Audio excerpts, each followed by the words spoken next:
Good evening. I'm Jonno Proudfoot, and I've got Gary Power here from Daily Dietitian, and we are doing the Daily Dietitian Dinner Club. So welcome.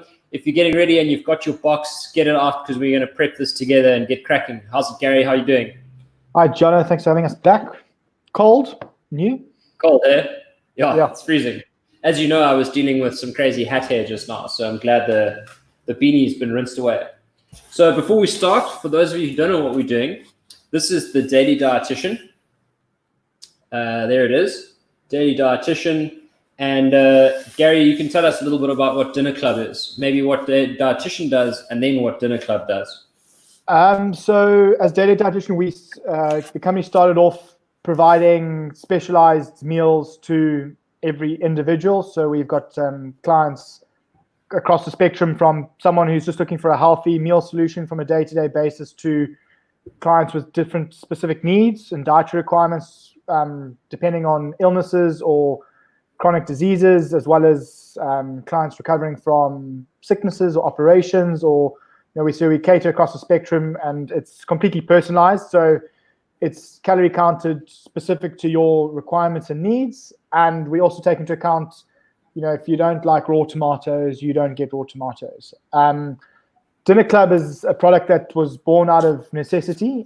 We've got a few different revenue streams that disappeared with the lockdown, and we had some time on our hands, and we come up with a concept that we've grown and we really enjoy, and it's providing, as you're about to show our clients, a simple but delicious meal solution that's really quick and easy to prepare at home, which we're about to show them. Cool. So for those of you who want to know, like, my experience, every Friday I get an email that tells me what the menu is on a Thursday, and it usually comes with some pretty pictures. Then I order and I say, yes, I want that. And today we're doing Mexican street food, if anyone can see that. And then on Thursday, I get this cool box. It's only Cape Town here, Gary. At the moment, it's only Cape Town. We're busy just negotiating with the kitchen to try and to roll it out in Joburg, which hopefully will be up and running in a few weeks. Josie, but you're going to fly there, China. So here's the box, and let's unpack it, because I actually haven't looked further than the recipe. So you get these little steps, but you don't need the recipe if you watch the video, and that's what we're going to show you now. It's the best way to do it. So the first thing you do is preheat your oven, and now we're going to open the box. Preheat the oven to what? 180? 180, yeah. Okay. So here we go. Okay, do you want to tell us what this is? Dinner Club. So we just partnered with a friend of ours who started a new business called Three Buds, and it's just an option if you'd like to buy this as a gift for anyone, or if you're treating as a date night, you can add a bunch of flowers to your box from next week and going forward, which will then obviously be delivered with your box of food. So you've got a nice bunch of flowers, and we've got a few more things up our sleeves now. We've had a few announcements today. Hopefully that'll be coming online next week or the week after too. Very cool. Very cool. So, okay, well, let's get cracking. So I've got some pineapple. With some pineapple. Coriander. That should be a red onion. And then white sauce, green sauce. That's it. Pomegranate. A nice good old ripe avocado. And a lime.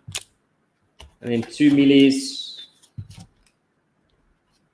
And so this is my chicken here. That's your chicken. Spicy Mexican chicken. And that's your little empanadas. Empanadas, yes. Okay, here we go. Good old empanadas. And cool. And those should be your little organic white corn tortillas. And so when you say organic white corn, this is gluten-free by default, eh?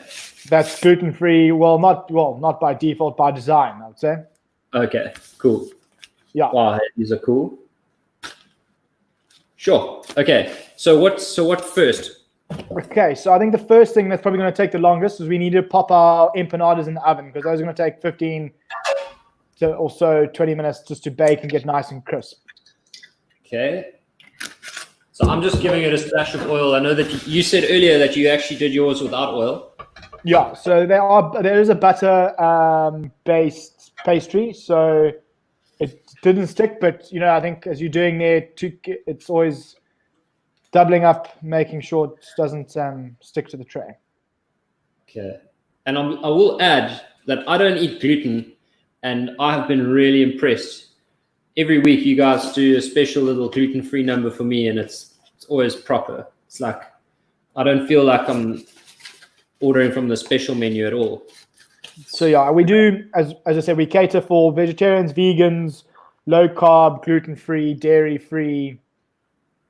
Again, we try and cover the spectrum. Cool. And how spaced out do they need to be? Is that okay? I think that looks perfect. They puff up a little bit. They don't really puff up too much. Okay, in the oven. Perfect. So I'm just gonna make a tiny little space in the oven here.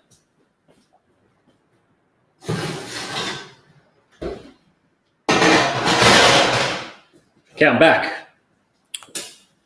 Cool. So now I set the time. What's the time on there? 6 minutes past 5. 6 minutes. Okay, cool. Cool. So I think the next thing we want to do is just get our corn going. So we want to clean our corn and then grill it either in a frying pan. I know you've got a nice grill pan. Not everyone has a grill pan at home. Cool. And we want to give it some color, and then we're going to pop it in the oven just to cook through while we get everything else ready. Okay. I noticed that you guys don't. That last week when we had our Asian number, can't remember what it was. The lamb things, the lamb dim sum. We inhaled those; they were so good. And you'll see you use raw corn, and then here you're using corn, yeah. Roasted corn, but still no blanching of the corn here. No. Is there any reason for that, or is that just how you do it here? No particular reason. Obviously, you can. We did actually, funny enough, myself and my wife to talk about blanching it beforehand, but we just don't feel it's necessary. If you fry corn at home, you often don't blanch it either. So, yeah, true story. Same kind of concept. Cool. All right. Well, this is going to take a couple minutes to heat up. Should we start doing something else in the meantime? Yeah, we can. We need to make a bit of guac. Lekker. Okay. So we can start with that. So. Okay. Cool. So just simply, we want to just cut and peel peel and cut our avo, or just nice and chunky, and then we're gonna just season it with some lime juice and some salt and some pepper, and set that aside for a little bit later. Okay. Oh, it's such a good time of year with avos being so reasonable and so amazing. Yeah. No, I've got a huge avo tree like right outside here, and we were going to borrow the clipper from the neighbors the other day to get down some avos, and then there was that storm on Sunday night, and it shook down about 20 avos. So yeah. We're good for a while actually. I've tried for the last 6 years to get a decent producing avo tree, and I'm not quite there yet. But my neighbor's got a massive one, and I've just planted 3, so I'm hoping in a year or 2 I'll have some fruit. Yeah, and they're temperamental here. Sometimes they don't bear fruit, and also they have weird vintages. So sometimes you'll have an epic vintage. This is the best vintage we've had since 2015, and they're more than we can count. But sometimes we just get 1 or 2. Okay, so mash this up. Yep.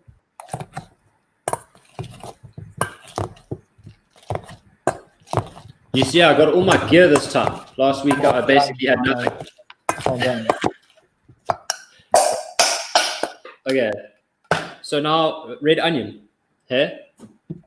The red onion is going to sprinkle that on top. So I mean, in the salsa, in the avo, if you want, you can squeeze some lime juice on there, or we can just use the lime for later, and then just some salt and pepper. Let's go half. Where does the coriander go? The coriander we're going to chop and sprinkle on top of basically everything at the end. Okay, so lime, salt and pepper.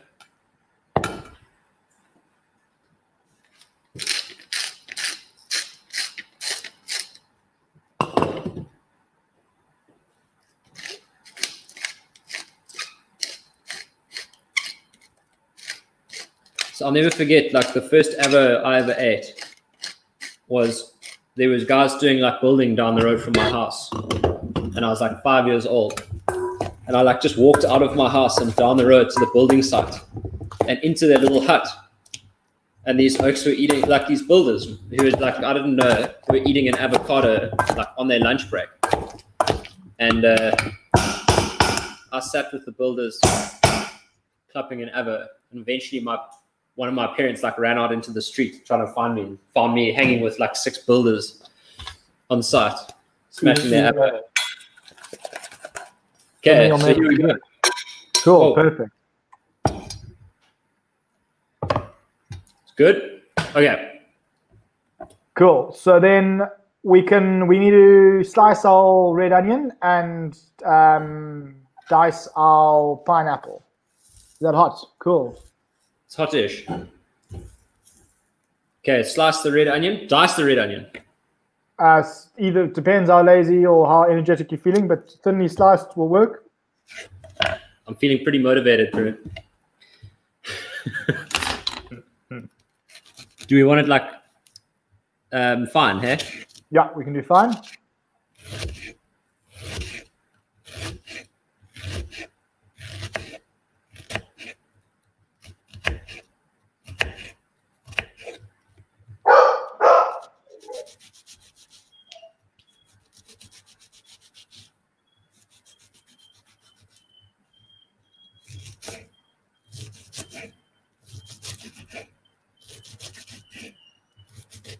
What am I making? Is this the pineapple salsa?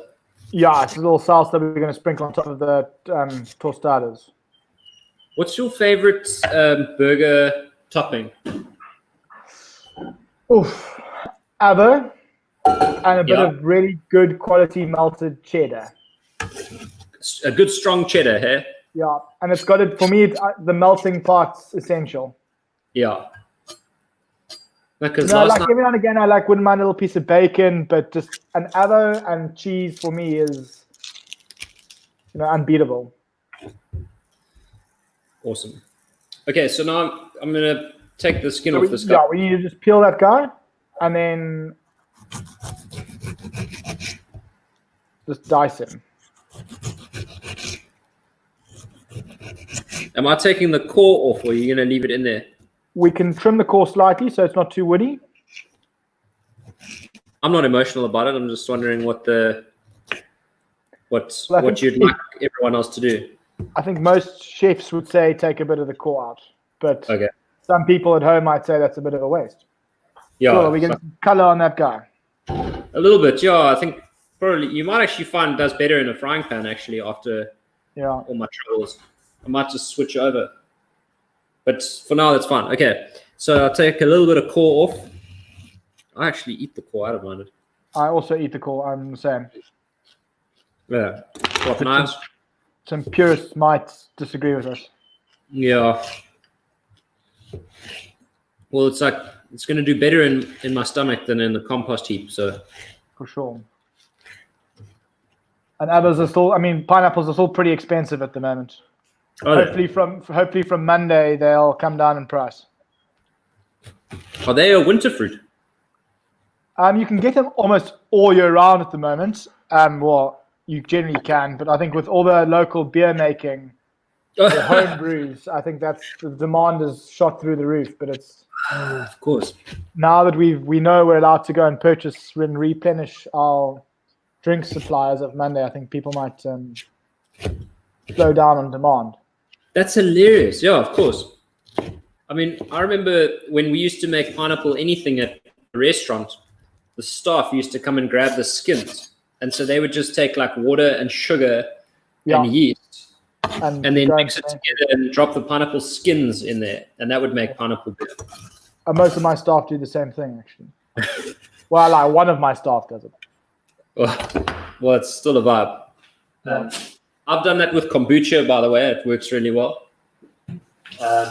Gives you like a nice pineapple, and it goes extra fizzy. Like kombucha is quite hard to get a good fizz on, and when you add pineapple, it seems to go extra fizzy.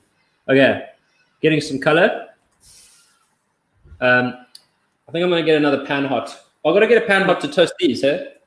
You can either toast them. I know in the recipe it does say bake them in the oven. Just we're trying to maintain a semblance of health here. They can either be baked, which we'll do. You can fry them, which is extra dirty and naughty, which is really good. But I'm happy to go dirty here. What are we doing with the rest of the salsa? So we've got the red onion and the pineapple.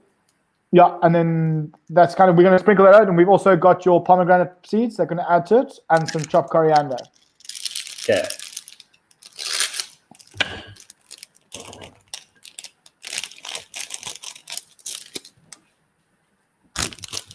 Okay. Do you guys put a lot of thought into the color?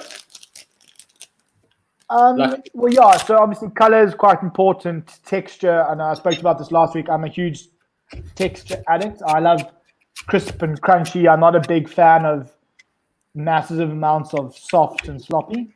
But yeah, obviously color is important. You eat, well, as you know, you eat with your eyes before you eat with your stomach.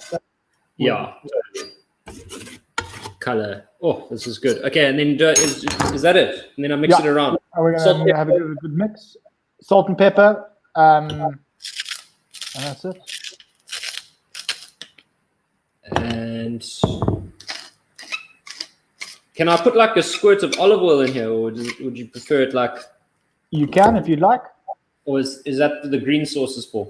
The green sauce is actually going to be just to go over our empanadas, but you can. There's actually quite a lot of that for empanadas, I found. So you probably will have a bit to sprinkle over there.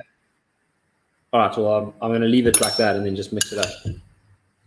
Cool. So if you want to go dirty, you're more than welcome to fry the tortillas. I know our recipe card, for those who don't want to get confused, it does say bake, because we are trying to maintain some sort of healthy aspect. I know this is probably a little bit more of a carb-heavy dish than normal, but it's a goodie. This does look good. I mean, for those of you who can see here, like, just look at the color on this guy. So obviously the chicken's got a bit of spice to it. So with the avo, you've got that creamy, buttery fattiness, and then you've got the sweetness as well as the acidity coming through with the pineapple. Yeah. And so in an ideal world, we're trying to just balance the flavors. Okay. I think I'm gonna put this on a dry pan now and just get a bit more surface area going. Nothing wrong with this. It's just speed it up a bit longer.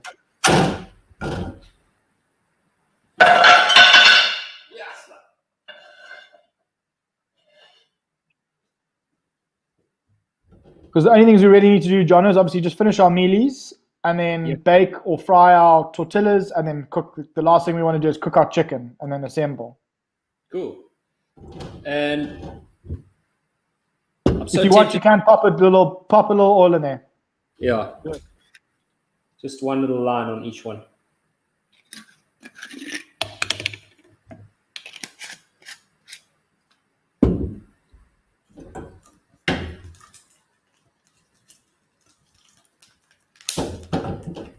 There we go. Snap, crackle, and pop. Okay, well, let me plate some stuff up. I realize now I've plated everything wrong, but I'll put the avo in here. Well, the avo we're going to put on top of our tostadas, so you don't really need to worry about anything pretty when you assemble. All right. So, and then the chicken's going to go onto the tostadas as well. Is that right? Correct. Yeah. Okay. Well, let's do this according to the rule book. So now I've got these. So you basically want to finish up, if I'm getting it, with like a tray where you've got your empanadas and the tostadas and the corn all coming out at once. Correct. All right. So that's the magic we're looking for. Got it. And is it too early to put these in the oven? Are these the last thing that go in? Those and mealies would go in together, but also it depends how long you pan fry your mealies for. If you feel comfortable that they've cooked through, you don't need to really worry about putting them in the oven. But it's hard for me to see.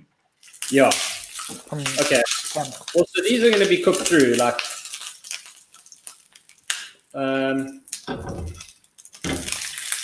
No, I think these need a few more minutes. But Cool. if I'm right, like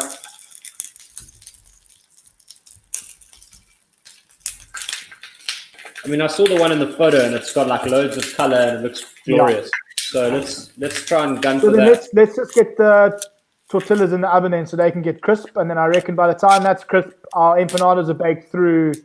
I reckon the mealies will be good in the pan. Okay, and you want me to like spread them out?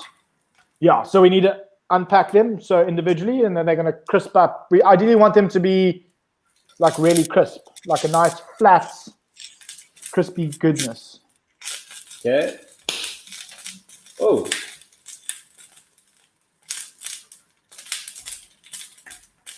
If the weather was nice, I'd say we could have lit a fire and done everything on a grid. Yeah, that would be epic. Okay. Cool. And then can I give like I'm just gonna go half dirty here. I'm just gonna give them like a splash of olive oil. Okay, perfect. If that's okay. Yeah, perfect.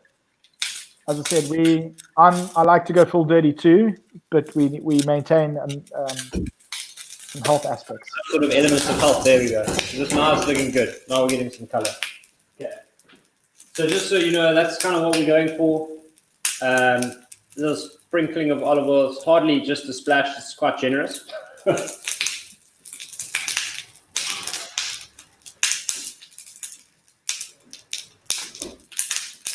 And then I've just checked my empanadas.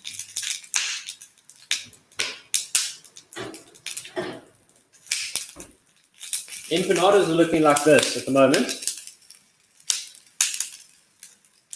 Cool. I think those are almost there. Yeah, so I'm just going to turn them to get heat on the other side.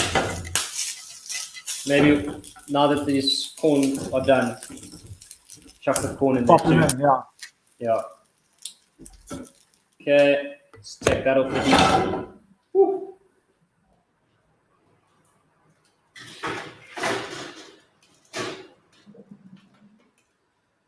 And now I've got a hot pan ready to go. Let me just clean it a bit, or maybe not. And you want me to put the chicken in here? We're going to fry that chicken, so I would say you probably don't even need to clean it. Yeah, just worried that there are a few like milli hairs in here. Milli hairs. But yeah, should be fun. And here we go. Olive Cool. oil. So I'd say for those at home, your chicken's it's been marinated, so it's got a bit of juice on. If you put it into a hot pan, it's probably gonna splatter a bit. So just be careful not to burn yourself with some hot oil. Here we go. I just realized it's quite a lot of chicken actually, so I'm putting it in a bigger pan. And here we go. Some lime. Quite excited.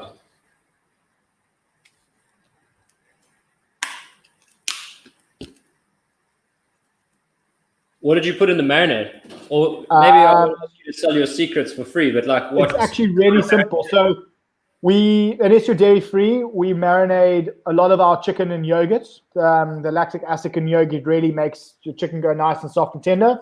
And then we blended some chipotle chilies, which are in as an adobo sauce. It's quite a Mexican type of chili for those who don't know. We just blended those yogurt and that together, and we just marinated in that. That's it. Very lekker. Yeah, I'm just opening the door. It's a bit smoky in here.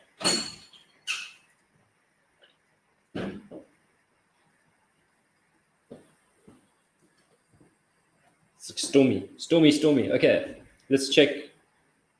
What's the test? Nice sizzle. There you go. Almost there. I'm waiting. I want a bit more sizzle than that. The chicken's cut pretty thin, so it literally should be a couple of minutes, and it should all be cooked through. Okay.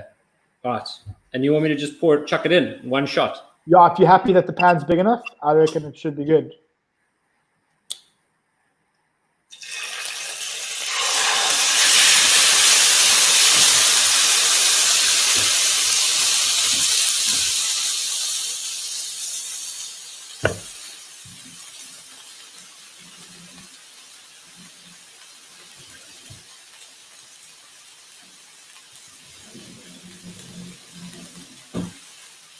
Yeah. I'm just going to check on those empanadas quickly. Yeah, and also the tortillas, so they don't go to dark.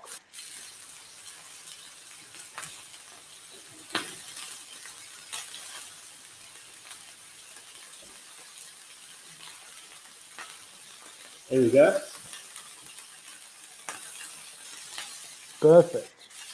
So the corn's done. These are done. Smelling good. There's smoked paprika and something. Or it might be the chicken actually. There is some smoked paprika in the mushroom filling in the empanadas. Okay. Oh, it smells good. And then these things are.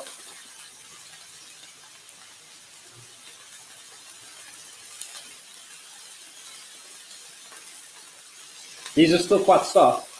Okay, cool. Give them a little bit more longer. Yeah.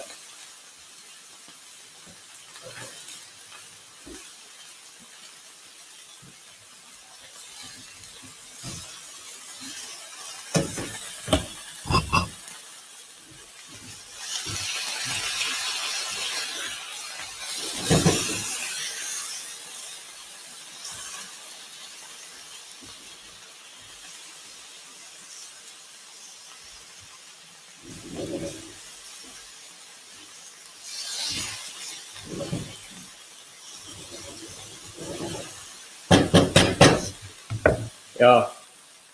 Need a thicker pan actually. Got the. I don't know how on so much heat managed to get the juice coming out of the chicken. I'm like embarrassed here. I blame it on the chicken.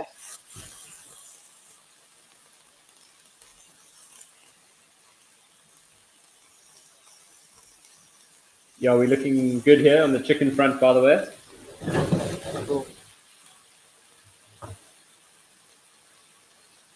So with our corn, we're just going to top that with that tub of white sauce, which is some sour cream and feta, and there's a little bit of smoked chili on top of that. Okay. So what I'm going to do is get the chicken's cooked, eh? Cool. Yeah, this stuff done. Done. Nice color, it's flavoursome. And I'm going to put my serving board like here.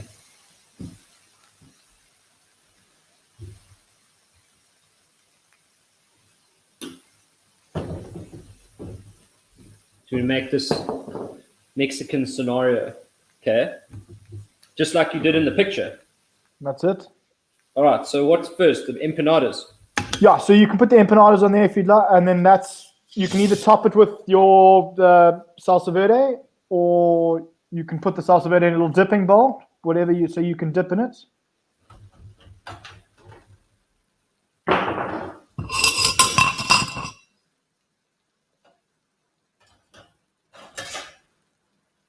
Okay.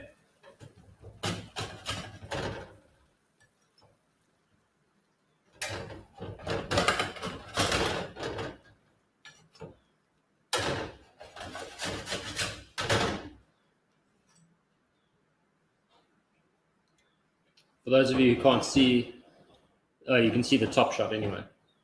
And then, okay, and then what's next? The corn? So corn can go on.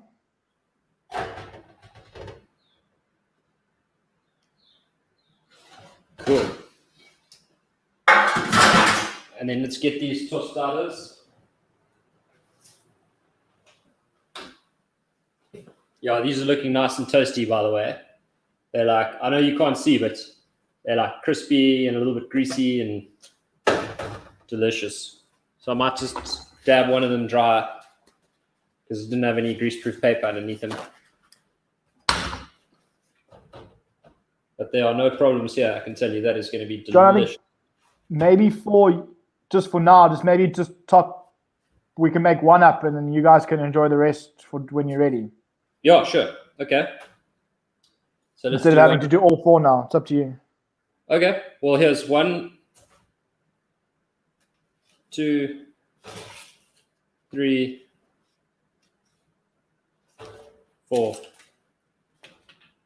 How much of this can you see on the shot? There we can see all of that. Perfect. There we go. Okay.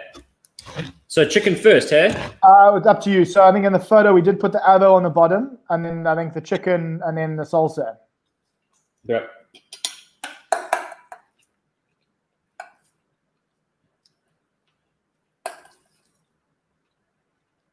I know you're all about being fair.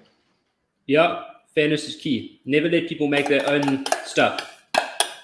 Like, I'm the guy who gives bad looks at the guys at the pizza party who make themselves bad pizza. Like, Or steal all the sauce and all the toppings. Yeah, and they put too much cheese on, and then it spills and it ruins the bricks because you get like cheese stuck to the bottom of the pizza oven. It's just like, yeah, got to protect people from themselves. Okay, so now, okay, avo and then chicken. Yep, go with the chicken.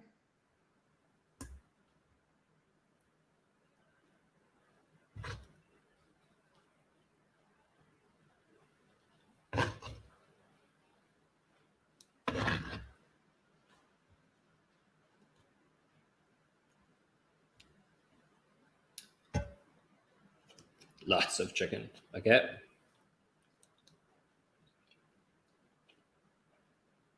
There we go. It's quite a lot of chicken. Cool. Okay, and then the salsa. Yeah, then you got your pineapple and pomegranate salsa, which you can sprinkle on top.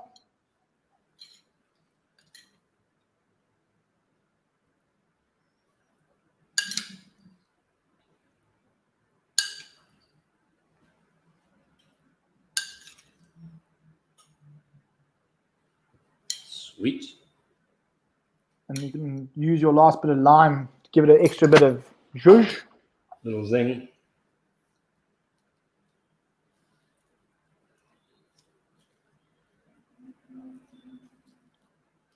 And there then we go. We've got, yeah, so that's that done, which looks great. Thank you. And then we've got our sour cream feta topping for the corn.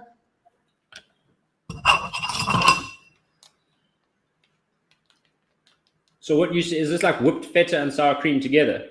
Yeah, so we just we blend soft Danish feta and then add sour cream, and then top there's a little bit of smoked Mexican chili in there as well.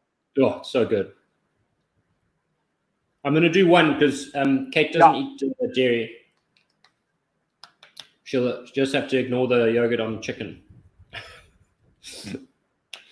Okay, cool. And then some chopped coriander. And you can just tear it up or you can chop it. I know you're a fan of chopping. I'll run the knife through it. So somewhere between torn and chopped. Okay, is that over everything, hey? Yeah, you can go wild. Again, I know we've spoken about this before with coriander. There's no in between. You either love it or you hate it.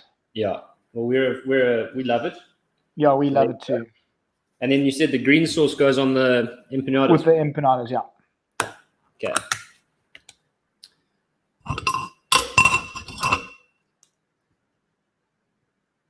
Oh.